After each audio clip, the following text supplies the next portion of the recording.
The American Chamber of Commerce in Sri Lanka has urged the Government of Sri Lanka to consider approving the Millennium Challenge Corporation or the MCC Compact. The American Chamber of Commerce says all projects and activities in the program were proposed by the Government of Sri Lanka years ago in extensive consultation with line ministries and departments, business chambers and over 100 individual firms, civil society organizations, non-governmental organizations, think tanks, banks and local entrepreneurs.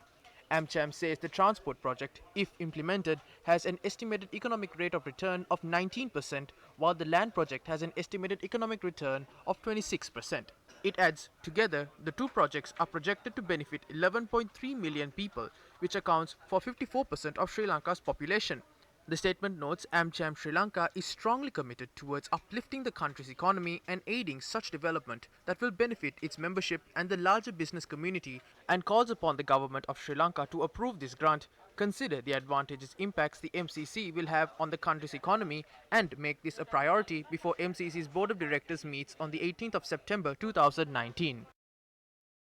The President of Sri Lanka, keeping very much in mind the practice of not engaging in any serious financial commitment ahead of major elections such as the presidential poll,